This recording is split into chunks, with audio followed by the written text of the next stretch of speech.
4 o'clock, we're gonna open the P and Z meeting for today.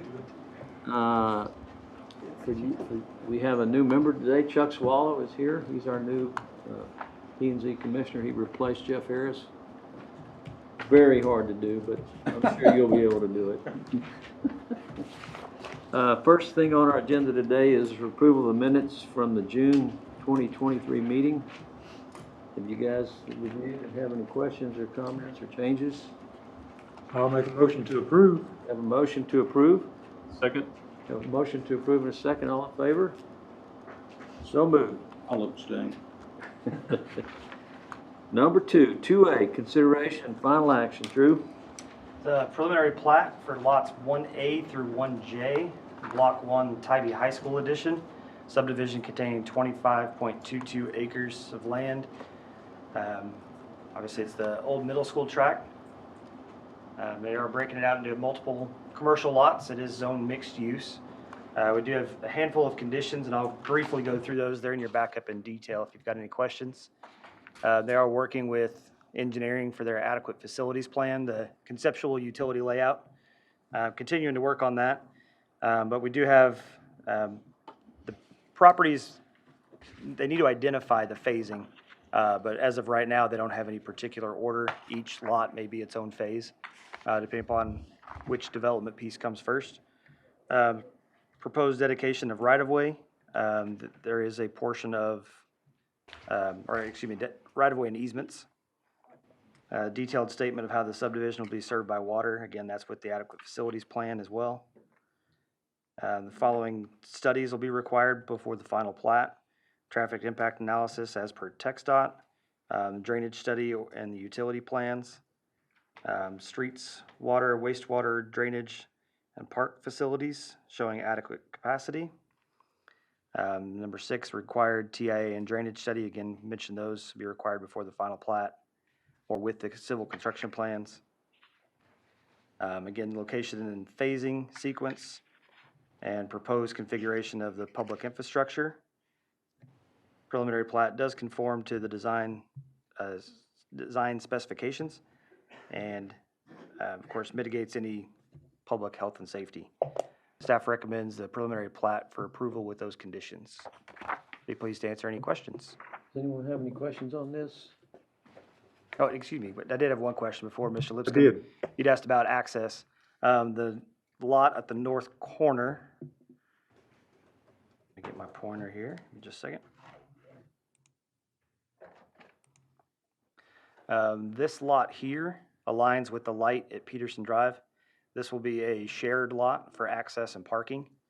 So they'll have the access point at the existing light. They have been approved by TxDOT for one other curb cut in the center of the property. And then, of course, access to Tennis Drive here, which is an existing city street. So 3 access points. Okay. Any other questions? If there are no other questions, I would entertain a motion on the approval for the preliminary plat subject to the conditions set. I'll move to approve the preliminary plat based upon the conditions. We have a motion to approve. I'll second. We have a motion to approve in a second. All in favor, raise your hand. Motion passes unanimously. We're going to move on to the public hearing consideration section. And I think the only thing we have here today is 3A. You want to start us with that, Drew? It's an ordinance to change the zoning from R1 single family to C1 neighborhood commercial on Oak Hollow Estates, Block 1, Lot 1, more commonly known as 202 Mac Holloman. I'm going to go ahead and both introduce and present the case. We're presenting this case with the owner. They are here if they have any questions. This property was built as a commercial property. Used to be zoned, off the top of my head, S34.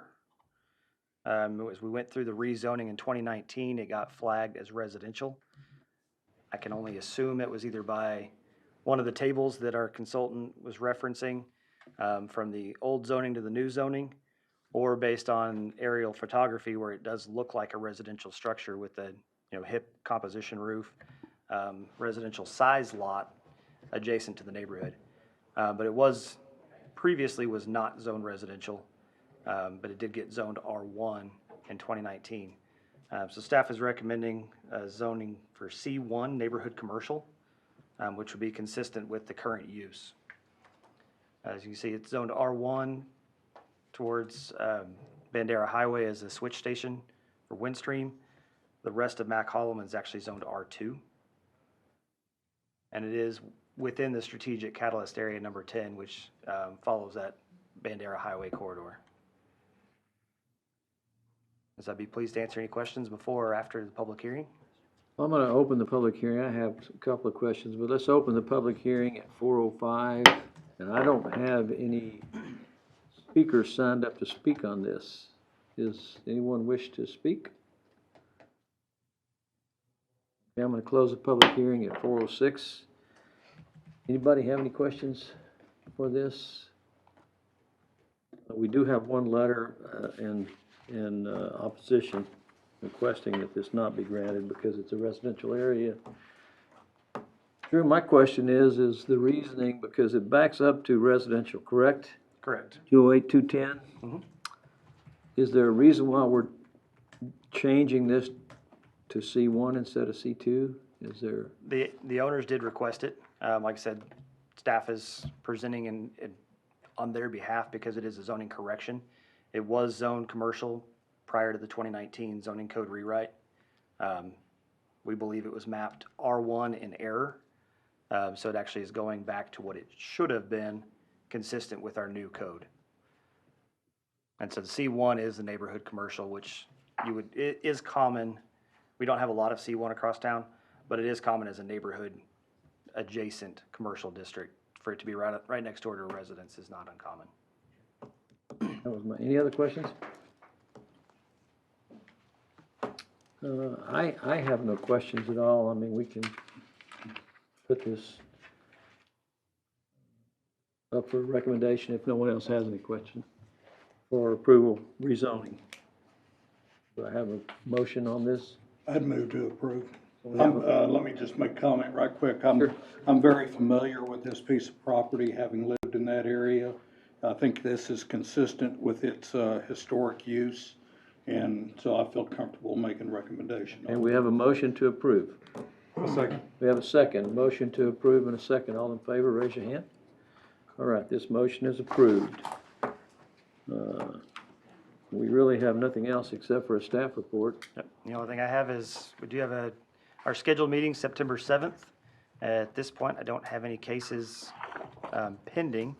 We'll see deadlines tomorrow, and then plat deadline is next week. So keep it on the calendar for now, but we'll keep you posted.